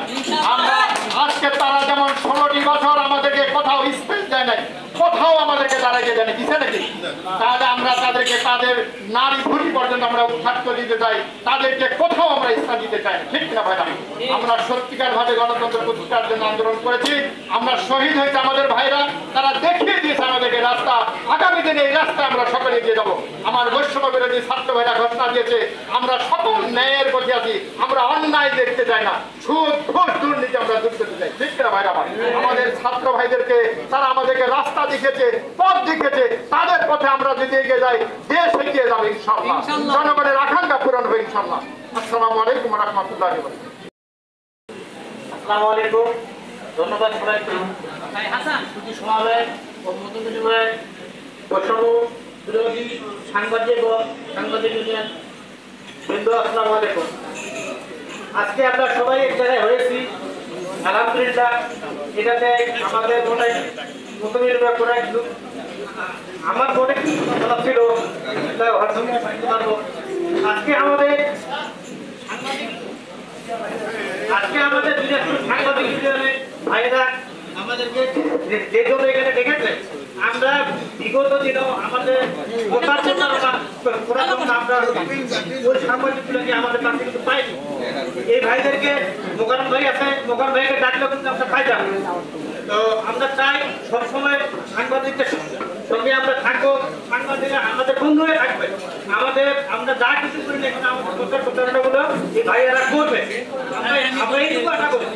কারণ আমরা বিগত দিনে যা করে আসছি, আমরা প্রোগ্রাম করছি, আমাদেরকে প্রোগ্রাম করতে দেয় নাই, আমাদের নিউজটা পুরো দেখে প্রচার করানো হয়। আমরা বিদেশ চাই না, আমরা স্বাধীন বাংলাদেশ চাই। আমরা এখন নতুন করে একটা স্বাধীন করে নিয়ে আসতে পেরেছি, যেহেতু আমাদের এখানে এখন দ্বিধাদ্বন্দ্ব থাকবে না। এখন যারা বিগত দিনে যে সাংবাদিকেরা যে সমস্ত কাজ করে গেছে, ওদেরকে আমরা আমাদের তরফ থেকে আমরা লালকা থেকে দিতে চাই। আমরা ওদেরকে কোনো প্রোগ্রামে ডাকবো না, আমরা ওদেরকে আমাদের কাছে কোনো প্রশ্রয় দেবো না। কারণ আমাদের দল নতুন গণ অধিকার পরিষদ, আমরা হাঁটি হাঁটি পার করে 2 বছর যাবত আমরা বিরাট করে চলতেছি। আমাদের ইউনিয়ন কমিটি, জেলা কমিটি, আমাদের উপজেলা কমিটি, আমাদের মোটামুটি আছে, কিন্তু আমরা বিগত দিনে যেটা প্রোগ্রাম করে আসছি, এই প্রোগ্রামগুলোর আমাদের কোনো জায়গায় কোনো প্রচারণা ওনারা করে নাই বা করতেও দেয় নেই। তো যাক, নির্বাহী যেহেতু আমাদেরকে দাওয়াত করছে, আমরা আসছি, আলহামদুলিল্লাহ। আমরা ওনার মাধ্যমে জানিয়ে দিতে চাই, গণ অধিকার পরিষদ দিনাজপুর জেলা, উপজেলা, ইউনিয়ন পর্যন্ত আমরা পৌঁছে গেছি। এই বিষয়টা আপনারা একটু মাথায় রাখবেন। আমাদের দল যেহেতু নতুন, আমরা ধীরে ধীরে আগাচ্ছি, আপনাদের সহযোগিতা আমাদের কাম্য। আর কথা বাড়াবো না, সবাইকে ধন্যবাদ। আসসালামু আলাইকুম।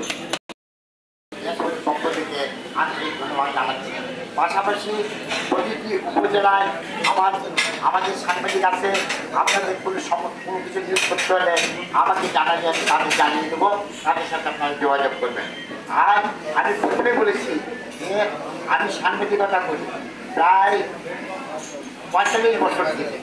আমি দখলদারি পছন্দ করি না, আমি ভাড়াবাড়ি পছন্দ করি না, আমি পছন্দ করি যা কিছু হবে নিয়মতান্ত্রিকভাবে হবে। দখল করলে আমরা আগে দখল করতে পারতাম, এক মিনিটের ছবি ভাঙতে দিলে আমরা আগে ভাঙতে পারতাম, অনেকে আসছে। আমরা চাচ্ছি যে আপনারাও তাদের বলেন যে আপনাদের কমিটি ভেঙে দেন, ভেঙে দেখতে অ্যাডহক কমিটি করে।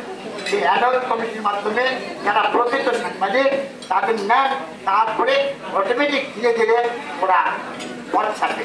আর না হলে শেষ মুহূর্তে না পেলে আমরা যদি দখল করতে যাই আপনাদের জানাবো, আপনারা আসবেন ইনশাল্লাহ।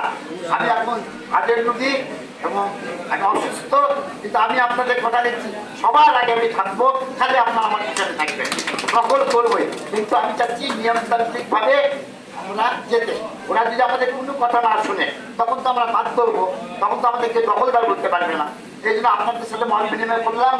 আর একটা ছোট্ট অনুরোধ, আমরা যেহেতু আজকে মনের মতো করে মত বিনিময় করতে পারলাম না, আমরা যেমন বৈষম্য ছাত্র আন্দোলনের নেতৃবৃন্দ তাদের সাথে আমরা আমাদের ওখানে বলবো, আমাদের অফিসে অধিকার তাদের একটা বলবো, আমরা হেফাজতের আছেন তাদের একটা বলবো, পাকিস্তানের সাথে বুদ্ধিজীবীদের সাথে বলবো। আপনারা তখন আমাদের অল্প লোক হবে, আমি এবার একটা ভাগ করে আপনাদের সাথে মনের মতো করে মত বিনিময় করবো, আপনারা যদি আমাকে সহযোগিতা করেন। আজকের মতো আজকের এই মাধ্যমিক অনুষ্ঠান সমাপ্তার ঘোষণা করছি। আসসালামু আলাইকুম। وعلى آله وصحبه أجمعين. ربنا آتنا في الدنيا حسنة وفي الآخرة حسنة وقنا عذاب النار. ربنا فاغفر لنا ذنوبنا وكفر عنا سيئاتنا وتوفنا مع الأبرار. أي الله رب العالمين. أي الله এখানে আমরা কিরমসেলা বিভিন্ন দলের বিভিন্ন পেশাজীবী বিভিন্ন স্তরের মানুষেরা সমবেত হয়েছে। বিশেষভাবে এখানে আমাদের সমন্বয়কারীরা যারা বৈষম্য বিরোধী আন্দোলনে অংশগ্রহণ করেছেন, তাদের ত্যাগের বিনিময়ে, অনেকের শাহাদাতের বিনিময়ে, নির্যাতনের বিনিময়ে আমরা আজকে নতুন বিজয় পেয়েছি। আল্লাহ তুমি আমাদের এই বিজয়কে কবুল মঞ্জুর করে নাও। আল্লাহ আমাদেরকে অটল অবিচল থেকে দেশকে এগিয়ে নেওয়ার তৌফিক দান করো। এদের ভিতরে যত বৈষম্য ছিল সব দূর করে দাও। আল্লাহ দেশের নিচ থেকে উপর পর্যন্ত যত দুর্নীতি হয়েছে, দুর্নীতিবাজরা বসেছিলেন এবং এখনো হাতে সমস্ত সমস্যা করা চাই। তুমি আমাদের আল্লাহ অন্তর্বর্তী সরকারকে তৌফিক করে দাও। আল্লাহ আজকে আয়োজনকে কবুল করে নাও। আমাদের এখানে সাংবাদিকরা যারা বৈষম্য শিকার হয়েছেন, আল্লাহ তারা যে ইচ্ছা পোষণ করেছেন এই বিষয়ে তুমি সফলতা দান করে দাও। আমাদের সবাইকে সার্বিক সহায়তা করার তৌফিক নসিব করে দাও। আমাদের ছাত্র ভাইদেরকে কবুল করে নাও। আল্লাহ আমাদের সবাইকে নিষ্ঠা, সততা, আমানতদারির সাথে আল্লাহ এই দেশের কাজে, উন্নয়নের কাজে আল্লাহ আমাদের আত্মনিয়োগ করার তৌফিক নসিব করে দাও। সাল্লাল্লাহু তাআলা আলা খাইরি খালকি নূরে আরশি মুহাম্মদ ওয়া আলিহি ওয়া সাহবিহি আজমাইন বিরহমাতিকা ইয়া আরহামার রাহিমিন।